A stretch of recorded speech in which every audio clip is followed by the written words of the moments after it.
हाँ तो दोस्तों, कल हमने गुण संधि पढ़ी थी। अगर गुण संधि आपको समझ में आई हो, पसंद आई हो, तो चैनल को लाइक करें, सब्सक्राइब करें और वीडियो में कमेंट जरूर करके बताएं। देखो, आज हम पढ़ेंगे अयादि संधि। विसर्ग जो विसर्ग संधि है वो बाद में पढ़ेंगे थोड़ी। अभी हमारी स्वर संधि है वो कंप्लीट होने जा रही है। स्वर संधि को पढ़ते हैं हम पहले। स्वर संधि का लास्ट टॉपिक है अयादि संधि। अयादि संधि में क्या होता है, देखिए कि ए आई ओ औ इन वर्णों के बाद में ए आई ओ औ इन स्वरों के बाद में अगर इधर कोई असमान स्वर आ जाए, असमान स्वर आ जाए तो क्या होगा? ए आई ओ औ के बाद में असमान स्वर आ जाए। असमान का मतलब होता है कि इधर जो वर्ण होगा वो इधर नहीं होना चाहिए। जैसे मैं एग्जाम्पल की अगर मैं बात करूं तो एग्जाम्पल में थोड़ा बाद में बता दूं, पहले मैं ये बता देता हूं थोड़ा सा कि ए तो क्या होगा?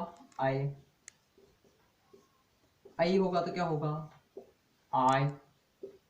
आई चेंज होगा। ओ होगा तो क्या होगा? आउ। और आउ होगा तो क्या होगा? आओ। ओके दोस्तों, जैसे मैं एग्जाम्पल की बात करता हूँ, जैसे एक शब्द आता है अपने यहाँ पर, जैसे नई प्लस अक है। नई प्लस अक, हिंदी में बात कर रहे हैं हम। नई प्लस अक, इधर क्या आया वर्ण? आई। इसमें क्या स्वर है? आई, ये वाला आई। प्लस इधर क्या है? अक। इधर क्या है? अक। असमान स्वर है, इधर आई है, इधर भी इधर आई होता, संधि कौन सी हो जाती? दीर्घ। इधर आई है, इधर भी इधर असमान स्वर है, आ गया, इससे असमान है, दोनों समान नहीं है, तो आई का क्या हो जाएगा? आई। अयादि संधि की पहचान है इधर आई आ जाए, ए आई ओ औ में से कोई एक वर्ण होना चाहिए, इन चार वर्णों में से। फिर उनके बाद इधर कोई असमान स्वर आ जाए तो वहां अयादि संधि होती है। और अयादि संधि होती है तो चेंजिंग क्या होता है यहाँ पर कि आई के स्थान पर क्या हो जाएगा? आई। क्या हो जाएगा? आई। तो आई के स्थान पर क्या हो जाएगा? आई। तो देखो यहाँ पर मैं न में से आई निकाल दिया मैंने, कैसा हो जाएगा? आधा। प्लस यहाँ के आई का क्या हो जाता है? आई। क्या होगा? आई। न आई का क्या हो गया? आई प्लस अक। सभी को मिला दूंगा। न में आ मिलाया मैंने, क्या बन गया? ना। य में ए किया, य और क, नायक। आगे अगर एग्जाम्पल की बात करता हूं आगे, तो क्या होगा? दूसरा संचय प्लस ए। यहाँ आई का एग्जाम्पल ले लिया मैंने, यहाँ पर ए का एग्जाम्पल ले लेता हूँ। यहाँ क्या है? ए। इधर क्या आ गया? ए। तो इधर ए आ गया, इधर असमान स्वर आ गया, तो ए का चेंजिंग क्या होगा? आई। क्या हो गया? आई। तो देखो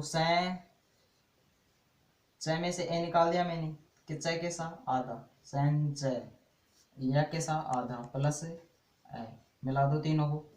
सैन च में मिला पूरा, च य में ए मिलाया, यह पूरा, क्या हो गया? संचय। ओके दोस्तों, नेक्स्ट एग्जांपल की मैं बात करूं ओके की, तो ओ का एग्जांपल मैं आपको बता देता हूं। एक आई के एग्जांपल की और बात कर लेता हूं मैं। सई प्लस अक। सही प्लस अक। इधर क्या आया? आई। इधर क्या है? ए। आई का क्या बनता है? आई का चेंजिंग क्या होगा? आई। तो इधर आई कर देंगे प्लस अक।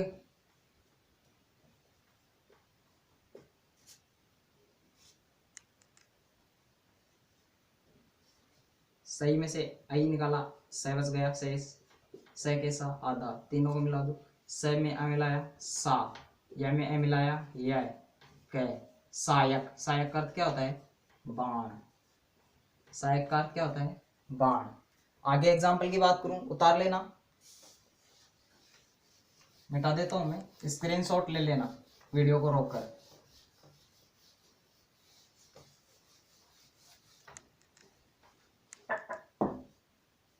एग्जांपल लेते हैं हम, पो प्लस अन। जैसे इधर क्या है, ओ प्लस इधर क्या है, ए। ओ के बाद में असमान स्वर आ जाए तो अयादी संधि की पहचान है ए, ऐ, ओ, औ। इन चार वर्णों में से कोई एक वर्ण हो और इधर असमान स्वर हो तो ए का क्या होगा, आई। ओ, आई का क्या होगा, आय। ओ का क्या होगा, औ। ओ का क्या होगा, आओ। तो इधर क्या होगा, ओ का औ, क्या होगा, औ। ये लो औ, आगे का स्वर ऐसे कैसे, अन। ओके, इधर पो में से ओ निकाल दिया मैंने, क्या बच गया, पै। पै में ए मिलाया, क्या कैसा, पूरा पै। वह में ए मिलाया, वह पूरा न, क्या हो गया, पवन। आगे मैं बात करूं, जैसे स्रव प्लस अन। औ का एग्जांपल और बता देता हूं, वीडियो ज्यादा लंबा हो जाएगा। इधर क्या आया, औ। स्रो में क्या है, औ। इधर क्या है, अन। औ का क्या होता है, आओ। श्रय प्लस औ का क्या होगा, आ वह कैसा, आधा प्लस अन। सभी को मिला देंगे, श्रय में आ मिलाएंगे, श्रय कैसा, आधा, क्योंकि इसमें से औ निकल गया। श्रय में से मैं आ मिला दूं, क्या होगा, श्रा। वह में आ मिलाया, वह न, श्रावण। न का न हो जाता है, यहाँ पर संस्कृत में एक सूत्र लगता है, उससे न को न हो जाता है, तो क्या हो जाएगा यहाँ पर, श्रावण। ओके दोस्तों, आगे मैं बात करूं व्यंजन संधि की।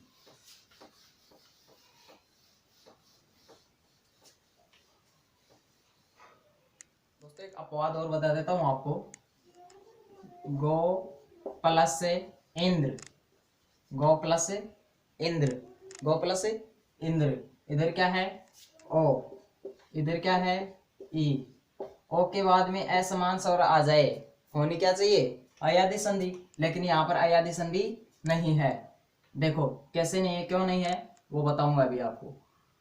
इधर क्या है, ओ, क्या होना चाहिए, गो। ओ के बाद में ई है तो ओ को क्या होना चाहिए, औ। क्या होना चाहिए, औ प्लस इंद्र। ओ में, गो में से मैंने ओ निकाल दिया, क्या बच गया शेष, गय। गय कैसा, आधा। इधर गय, गय प्लस ए, गय में से ए मिला दिया, क्या हो गया, पूरा। वह में ई मिलाया, वी इंद्र, क्या हो गया, गविंद्र। लेकिन ये शब्द क्या है यहाँ पर, गलत, ऐसा नहीं होता। यहाँ पर हमें एक नियम कहता है कि गो शब्द के बाद में अगर इंद्र शब्द आ जाए तो ओ को अब न होकर यहाँ पर गुण ही हो जाता है, तो क्या होगा, गवेंद्र, गवेंद्र हो जाता है। ओके दोस्तों, काफी अपवाद हैं, देख लेना आप बुक खोलकर। मैं यहाँ पर आपको समझा देता हूँ नियमों के बारे में, नियम समझ लेना। नियम अगर आपको समझ में आ जाते हैं तो संधि आपकी कंप्लीट है, शब्दों के अर्थ आने चाहिए आपको। नेक्स्ट हम व्यंजन संधि की बात करेंगे। अयादी संधि आपको शायद समझ में आई होगी, बात करते हैं हम व्यंजन संधि की। व्यंजन संधि, व्यंजन संधि में क्या होता है कि परिभाषा क्या होती है इसकी, कि जब परिभाषा, जब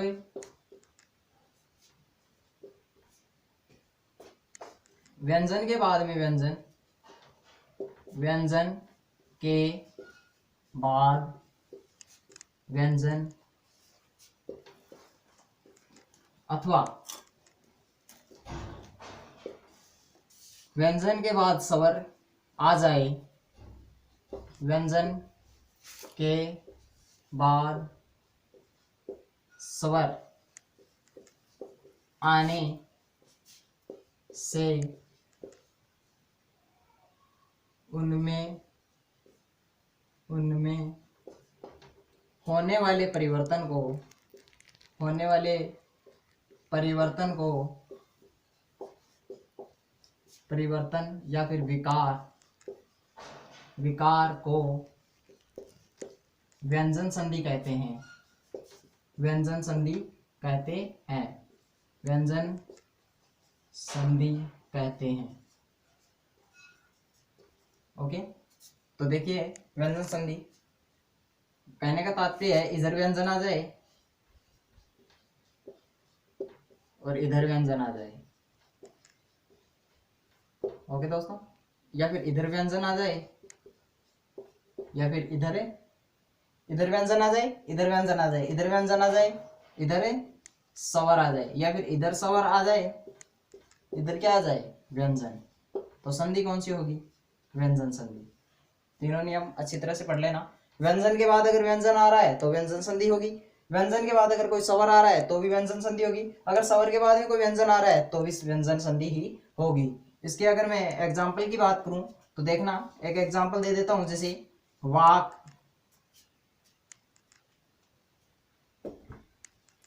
जैसे वाक प्लस ईसे, वाक प्लस ईसे। देखो इधर कै व्यंजन है, कै क्या है व्यंजन, स्वर होते हैं अपने हिंदी में कितने 11।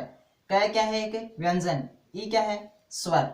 ओके, व्यंजन के बाद में क्या आ रहा है स्वर, व्यंजन के बाद में अगर स्वर आ जाए तो संधि कौन सी होगी? व्यंजन संधि। ओके, सभी के उदाहरण आपको बता दूंगा मैं, ध्यान से वीडियो को देखना। इधर क्या आ रहा है? इधर ए आ रहा है तो व्यंजन संधि हो गई। परिवर्तन करें इनमें, आगे इनमें परिवर्तन कर देंगे, शब्द बनेगा अपना वागीश। क्या बनेगा? वागीश है। और वागीश का अर्थ क्या होता है? ब्रह्मा। क्या होता है? ब्रह्मा। ओके दोस्तों, एक होता है वागीसा। क्या होता है? वागीसा। इसके आगे मात्रा लगा दो तो वागीसा हो जाएगा, और उस वागीसा का अर्थ क्या होगा?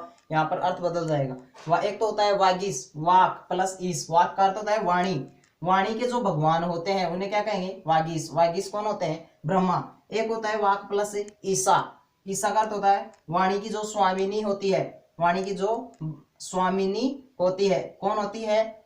सरस्वती, वागीसा। ओके, बृहस्पति भी होते हैं यहाँ पर, ब्रह्मा और बृहस्पति, इन्हीं का नाम। आगे अगर मैं बात करूं इसके नियम नंबर 1 की, तो नियम नंबर 1 देखना क्या होता है। नियम नंबर 1 को बताने से पहले मैं थोड़ा आपको कुछ थोड़ा सा बता देता हूं, घोष वर्ण कौन से होते हैं और अघोष वर्ण कौन से होते हैं। देखिए घोष वर्ण कौन से होते हैं? घोष घोष वर्ण होते हैं, घोष वर्ण अपने होते हैं कि वर्ग का तीसरा, चौथा और पांचवा वर्ण, और य, र, ल, व, और एक होता है अपना है। और जितने भी स्वर होंगे वो क्या होते हैं? घोष वर्णों के अंतर्गत आते हैं सभी स्वर। घोष वर्ण कौन कौन से होते हैं? वर्ग का तीसरा, चौथा, पांचवा, य, र, ल, व, है, और सभी स्वर, ये क्या होंगे? घोष वर्ण। क्या होते हैं? घोष वर्ण। देखो मैं कह रहा हूं कि वर्ग का तीसरा, चौथा, पांचवा, वर्ग क्या होता है? वर्ग होते हैं अपने क, च, ट, त, प। ओके, ये वर्ग होते हैं अपने 5 वर्ग। कितने वर्ग होते हैं? 5 वर्ग। इन य, र, ल, व है, य, र, ल, व, इन वर्णों को कहते हैं अंतस्थ वर्ण। क्या कहते हैं? अंतस्थ वर्ण। ध्यान से देखना, हर टॉपिक के अंदर आपको बहुत सारी छुपी हुई चीजें बता दूंगा। जैसे जैसे धीरे धीरे हम टॉपिक को पढ़ेंगे, काफी टॉपिक आप अपने क्लियर हो जाएंगे। ओके दोस्तों, यह है तो सभी स्वर, ये 4 वर्ण होते हैं, ये लव है, ये अंतस्थ वर्ण होते हैं अपने। कौन से वर्ण होते हैं? अंतस्थ वर्ण। इनको वर्ग कहते हैं क, च, ट, त, प, ये वर्ग होते हैं। तो कह रहे तीसरा, चौथा, पांचवा, तो वर्ग का तीसरा, तो क वर्ग, च वर्ग, ट वर्ग, त वर्ग और प वर्ग, ये 5 वर्ग होते हैं अपने व्यंजनों में। क वर्ग में कौन कौन से वर्ण आते हैं? ख, ग, घ, अण, ये 5 वर्ण आते हैं। प्रत्येक वर्ग में 5 वर्ण आते हैं, और पांचों वर्गों में कितने वर्ण हो जाएंगे अपने? 5 25, 5 25, च, छ, ज, झ, य। ओके दोस्तों, च, छ, ज, झ, य, ट, ठ, ड, ढ, ण। ओके, त, थ, द, ध और न, और प, फ, ब, भ, म, ये अपने 5 वर्गों के 25 वर्ण हो चुके हैं। आगे अगर मैं थोड़ा सा और बता देता हूँ, आपको कंप्लीट ही करवा देता हूँ। एक य, रे, ले, व, ये कौन से होते हैं? अंतस्थ वर्ण। कौन से होते हैं ये? इनको कहते हैं अंतस्थ वर्ण। अंतस्थ। एक होता है कि से, है, इनको कहते हैं ऊष्म वर्ण। क्यों? कौन से वर्ण कहते हैं? ऊष्म वर्ण।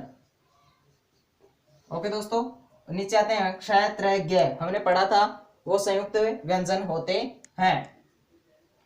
इधर देखो, जो टॉपिक पढ़ रहे हैं उससे रिलेटेड पढ़ते हैं कि घोष वर्णों में कौन से आते हैं? तीसरा, चौथा, पांचवा।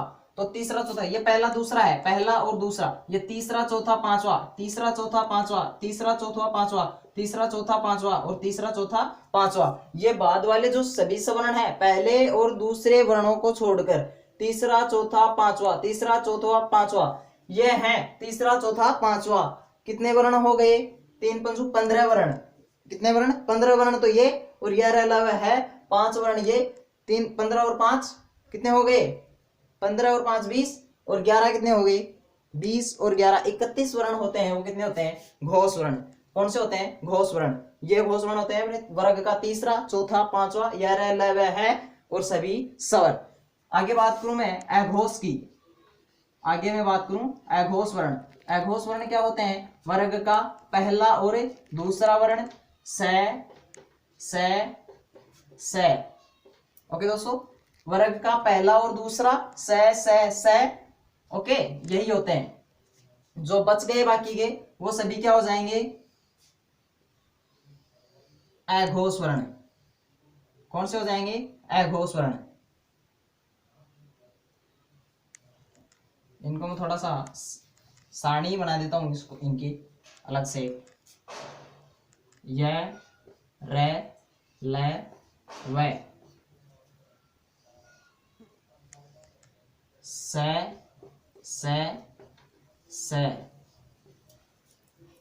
और इसमें लिख देता हूं सभी स्वर। ये अपनी एक सारणी हो गई।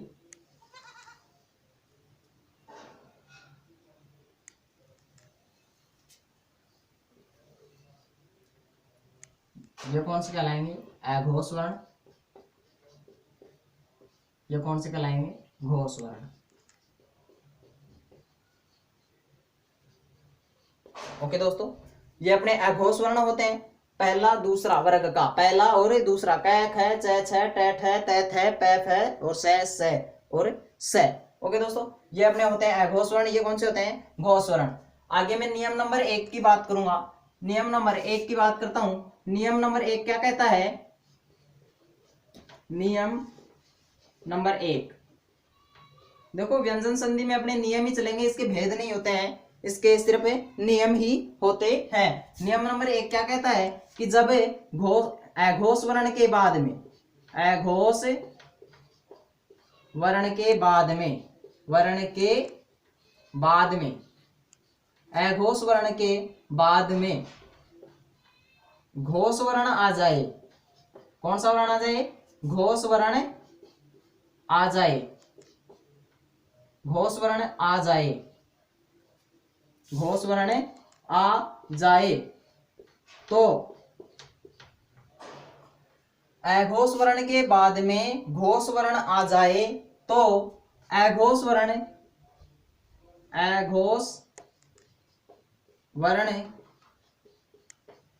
घोष वर्ण में परिवर्तित हो जाता है। घोष वर्ण में बदल जाता है। यह नियम कहता है अपना, बदल जाता है। इसके मैं सीधे से बात करूं तो इसका नियम क्या है कि पहले और दूसरे वर्ण के बाद में, इसको मैं अपनी भाषा में बता देता हूं। अघोष वर्ण के बाद में घोष वर्ण आ जाए तो अघोष वर्ण घोष वर्ण में बदल जाता है। देखिए, पहले और दूसरे वर्ण के बाद में तीसरा, चौथा, पांचवा। ओके, पहले और दूसरे वर्ण के बाद में तीसरा, चौथा, पांचवा प्लस य, रे, ले, व और सभी स्वर आ जाएं। ऐसी अगर आपके पास कंडीशन आ जाए, पहला और दूसरा वर्ण इधर हो और तीसरा चौथा पांचवा यह रेलवे है। स भी होते हैं इसमें, ये वाले। अघोष वर्ण के बाद में पहला और दूसरा और स और स।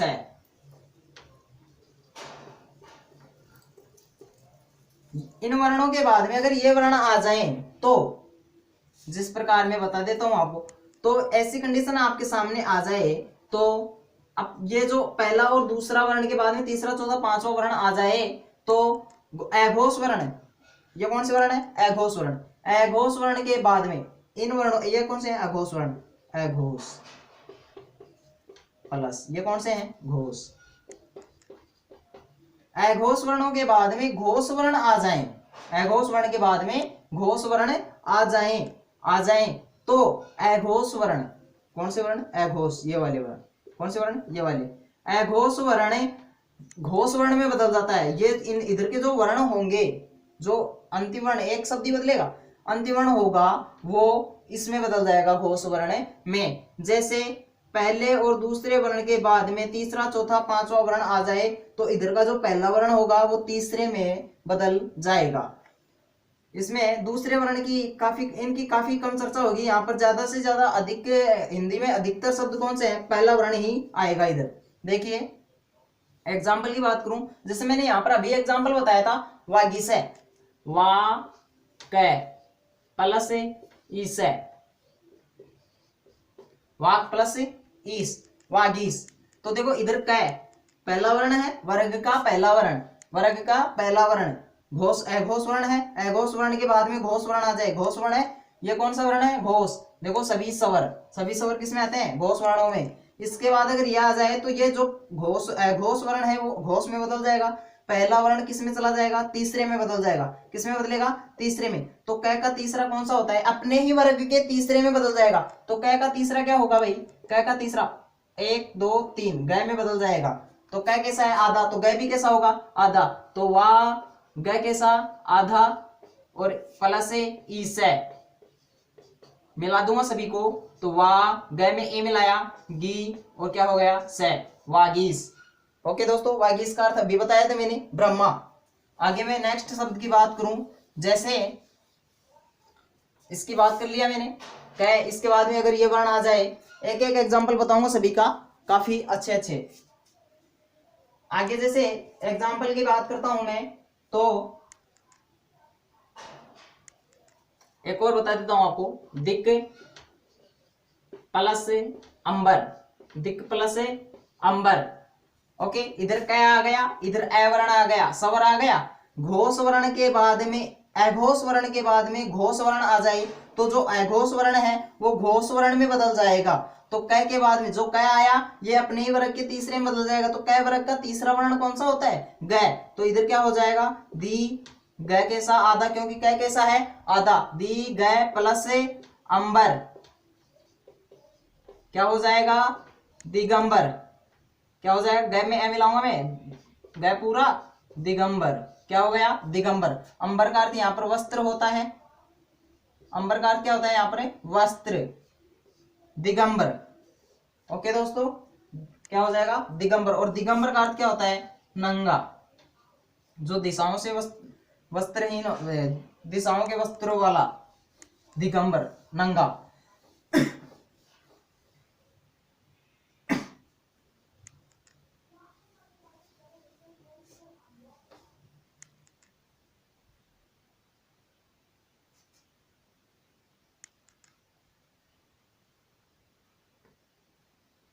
नेक्स्ट बात करूं मैं नेक्स्ट शब्द की, जैसे कै की मैंने बात कर ली। नेक्स्ट बात करता हूं मैं अच प्लस अंत, अच प्लस अंत। इधर च आया, इधर अघोष वर्ण आया। ओके दोस्तों, इधर व्यंजन है, इधर स्वर है, संधि कौन सी? व्यंजन।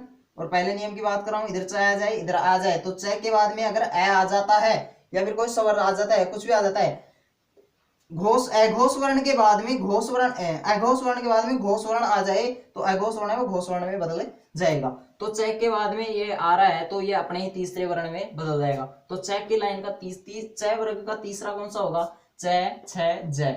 तो जय में बदल जाएगा। और जय कैसा है? घोष वर्ण। अघोष के बाद में घोष आए तो घोष में बदल जाएगा। कौन सा? अघोष। ये मैंने बता दिया था। इस परिभाषा को अच्छी तरह से याद कर लेना और इस ट्रिक को भी याद देख लेना। अच प्लस अंत, तो च किस में बदलेगा? अपने तीसरे में। च का तीसरा कौन सा होता है? जय। तो क्या होगा? ए, च आधा है तो जय भी कैसा होगा? आधा। अज प्लस अंत, अज प्लस अंत, तो क्या हो जाएगा? अजंत। ये लो दोस्तों, क्या हो जाएगा? अजंत। ओके। अच अंत में है जिनके, अच किसे कहते हैं? स्वरों को। स्वर जिसके अंत में है उन्हें क्या कहलाएंगे? वो क्या कहलाते हैं? अजंत। टैग की बात करूं मैं, टैग एग्जांपल की, तो टैग बता देता हूं मैं थोड़ा सा।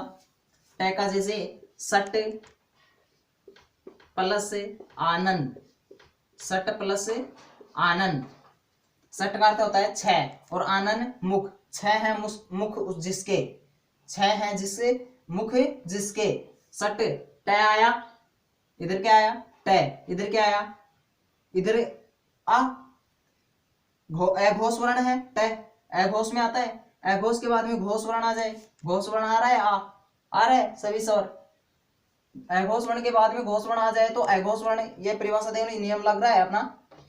तो ट के बाद में आ रहा है, ट के बाद में आ रहा है तो ट अपने ही तीसरे वर्ण में बदल जाएगा। तो तीसरा कौन सा होता है? पहला, दूसरा, तीसरा, ड। तो स ड कैसा? आधा प्लस आनंद, क्या हो जाएगा? स ड़ा न। छह है मुख जिसके, सट का अर्थ होता है छह, आनंद का अर्थ होता है मुख। आनंद का अर्थ क्या होता है? मुख। छह है मुख जिसके, वो कौन होता है? षडानंद। ओके। आगे मैं बात करूं तय की, तय के एग्जाम्पल की बात करता हूं। तो जैसे जय गय तय, जगत प्लस अंबा, जगत प्लस अंबा। तय वर्ण आया, तय के बाद में स्वर आया, अघोष वर्ण आ रहा है तो तय किस में बदल जाएगा? अपने ही तीसरे में। किसमें? द में। तय थ द। तो जय गय तय की जगह क्या हो जाएगा? द कैसा? आधा प्लस अंबा,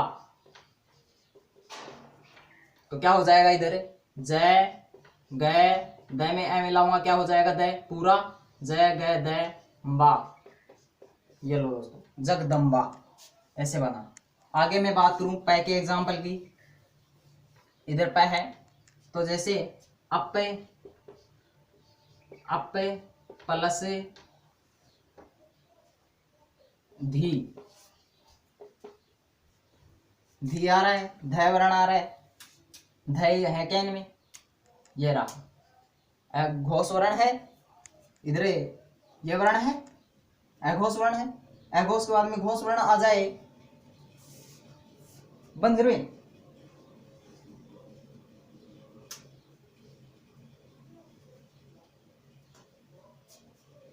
अघोष के बाद में अगर घोष वर्ण आ जाए तो धिकार तो है देने वाला या देने वाली।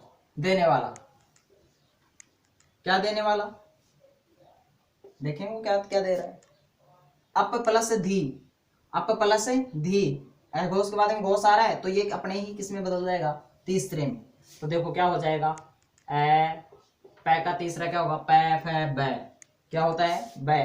तो ए बै कैसा? आधा प्लस धी, क्या हो जाएगा? ए अवधि, क्या हो क्या क्या क्या हो जाएगा? अवधि। अवधि का अर्थ क्या होता है? बादल। अवधि का अर्थ क्या होता है? बादल। अप का अर्थ होता है जल, जल देने वाला। अप प्लस धी, जल देने वाला। अप का अर्थ क्या होता है? जल, और धी का अर्थ क्या होता है? देने वाला। जल जो देता है वो कौन होता है? बादल। कौन होता है? बादल। सॉरी, धी का अर्थ होता है भंडार, देने वाला नहीं होता है। धी का अर्थ क्या होता है? भंडार। हाँ वो हो जाएगा। अप प्लस धी, अवधि, अवधि होता है, अवधि समुद्र का पर्यायवाची है।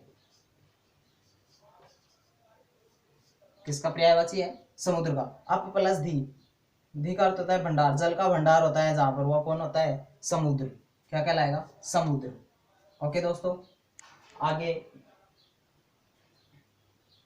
इतना ही वीडियो काफी है। आगे दूसरे नियम की बात मैं कल करूंगा, कल आपको दूसरा नियम बताऊंगा। आज इस नियम को समझना अच्छी तरह से, ज्यादा लंबा पढ़ाऊंगा समझ में नहीं आएगा, छोटा पढ़ेंगे समझ में आ जाएगा, अच्छी तरह से समझ में आना चाहिए हमें। ओके, अगर व्यंजन संधि आपको, अयादी संधि और व्यंजन संधि दोनों अगर आपको समझ में आई हो तो वीडियो को लाइक करना, सब्सक्राइब करना और कमेंट करना, बेल आइकन को जरूर दबाना ताकि आपके पास अगला वीडियो तुरंत पहुंच जाए। ओके दोस्तों,